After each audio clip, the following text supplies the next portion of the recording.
ഈശോമിശിഹായ്ക്കും സ്തുതിയായിരിക്കട്ടെ. ഈശോമിശിഹായിൽ സ്നേഹിതരെ, വിശുദ്ധ യോഹന്നാന്റെ സുവിശേഷം അതിന്റെ 8-ാം അധ്യായം അതിന്റെ 32-ാം വചനത്തിൽ നാം ഇപ്രകാരം വായിക്കുന്നു: നിങ്ങൾ സത്യം അറിയുകയും സത്യം നിങ്ങളെ സ്വതന്ത്രരാക്കുകയും ചെയ്യും എന്ന്. പ്രിയപ്പെട്ടവരെ, സത്യമാണ് ഒരുവനെ സ്വതന്ത്രനാക്കുന്നത്. ഇനി ആ സത്യമില്ലെങ്കിൽ നമ്മൾ ആരും സ്വതന്ത്രരാക്കപ്പെടുകയില്ല. സത്യം എന്ന് പറയുന്നത് ദൈവമാണ്. ദൈവമാണ് നമ്മളെ സ്വതന്ത്രരാക്കുക. തീർച്ചയായിട്ടും ഇന്ന ദിവസം നമ്മൾ നമ്മുടെ രാജ്യത്തിന്റെ സ്വാതന്ത്ര്യ ദിനം ആഘോഷിക്കുകയാണ്. അതിനാൽ നിങ്ങൾക്ക് എല്ലാവർക്കും സ്വാതന്ത്ര്യ ദിനത്തിന്റെ എല്ലാവിധ ആശംസകളും നേരുന്നു.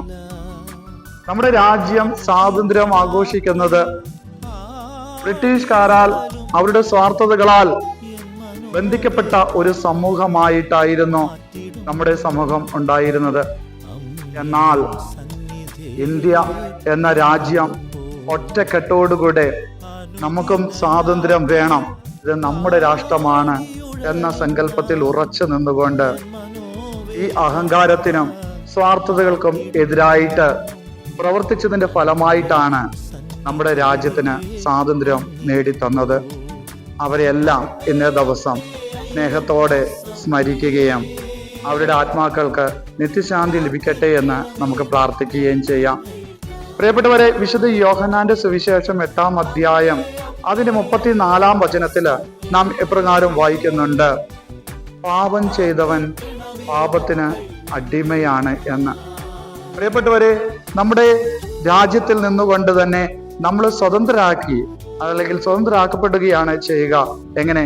ശാരീരികമായിട്ടുള്ള സ്വാതന്ത്ര്യം. എന്നാൽ നമ്മുടെ ആത്മാവിന്റെ സ്വാതന്ത്ര്യം ആത്മാവിനെ നേടിക്കൊടുക്കുക എന്നുള്ളത് തീർച്ചയായിട്ടും നമ്മുടെ ഓരോരുത്തരുടെയും ഉത്തരവാദിത്വമാണ്. അതിന് കാരണം എന്താണെന്ന് ചോദിച്ചാൽ, ആത്മാവും സ്വതന്ത്രമായിട്ട് ദൈവത്തെങ്കിലേക്ക് എത്തേണ്ടതുണ്ട്. എന്നാൽ നമ്മുടെ ശരീരത്തിന്റെ ആയിട്ടുള്ള സ്വാർത്ഥതകള്, അതുപോലെ മനസ്സിന്റെ സ്വാർത്ഥതകള് ഇതിനെ ബന്ധിക്കുകയാണ് ചെയ്യുക. ആയതിനാൽ ഇന്നേ ദിവസം നമ്മൾ സ്വാതന്ത്ര്യദിനം ആഘോഷിക്കുന്നതിനോടൊപ്പം തന്നെ നമ്മുടെ ആത്മാവിനും സ്വാതന്ത്ര്യമുണ്ടോ, ദൈവാത്മാവിനെ പ്രാപിക്കുവാനായിട്ടെന്ന് നമ്മൾ ധ്യാനിക്കേണ്ടതുണ്ട്. തീർച്ചയായിട്ടും ഇന്നേ ദിവസം നമ്മൾ ആഘോഷിക്കുന്ന മറ്റൊരു വലിയൊരു തിരുനാൾ എന്ന് പറയുന്നത് നമ്മുടെ പരിശുദ്ധ കന്യകാ മറിയത്തിന്റെ സ്വർഗാരോഹണ തിരുനാളാണ്. പാപത്താൽ മൂടപ്പെട്ട മനുഷ്യരുടെ ഇടയിലേക്ക് രക്ഷകനായി കടന്നു വന്ന ആ യേശുവിനെ സ്വീകരിക്കത്തക്ക വിധത്തില്, ഇതാ കർത്താവിന്റെ ദാസി, നിന്റെ വചനം പോലെ എന്നിൽ നിറവേറട്ടെ എന്ന് പറഞ്ഞുകൊണ്ട് സത്യമായ വചനത്തെ അവൾ സത്യമായും ഹൃദയത്തിൽ ആത്മാർത്ഥതയോടുകൂടെ സ്വീകരിക്കുകയും ആ വചനം തൻ്റെ ഉദരത്തിൽ ഫലം ചെയ്യുകയും ആ ഫലം, ഉദരഫലം, പിന്നീട് സകല മനുഷ്യരുടെയും പാപങ്ങൾക്ക് പരിഹാരമായിട്ട് ബലി അർപ്പിക്കപ്പെടുകയും ആ ബലിയുടെ യോഗ്യതയാൽ നമ്മുടെ ആത്മാക്കളെ സ്വതന്ത്രരാക്കുകയും ചെയ്തു. ആയതിനാൽ പ്രിയപ്പെട്ടവരെ, ആ സ്വാതന്ത്ര്യം യേശുനാഥൻ നൽകുന്ന, യേശുനാഥൻ തൻ്റെ പീഡാസഹനത്തിലൂടെയും കുരിശുമരണത്തിലൂടെയും ഉദ്ധാനത്തിലൂടെയും തരുന്ന ആ സ്വാതന്ത്ര്യം നമ്മുടെ ആത്മാക്കള് അനുഭവിച്ചറിയേണ്ടതുണ്ട്. അതിന് തടസ്സമായിട്ട് നിന്റെ ശരീരമോ നിന്റെ സ്വാർത്ഥതയോ കടന്നു വരുവാനായിട്ട് പാടില്ല. അങ്ങനെയാകുമ്പോൾ നീ നിന്റെ ആത്മാവിനെ ബന്ധിക്കുന്ന വ്യക്തിയായി മാറുകയാണ് ചെയ്യുക. അതുകൊണ്ട് സത്യദൈവത്തെ അറിഞ്ഞുകൊണ്ട് ആ സത്യ ദൈവത്തിന്റെ വചനത്തെ ഹൃദയത്തിലേറ്റിയ പരിശുദ്ധ അമ്മ ഈ ലോകത്തിൽ നിന്നും പരലോകത്തിലേക്ക് ഉടലോടുകൂടെ സ്വീകരിക്കപ്പെടുകയാണ് ചെയ്തത് എന്ന് നമ്മൾ വിശ്വസിക്കുന്നുണ്ട്. അതിന് കാരണം സത്യം അവൾ അറിഞ്ഞു. ആ അറിഞ്ഞ സത്യത്തെ സ്വീകരിച്ചു.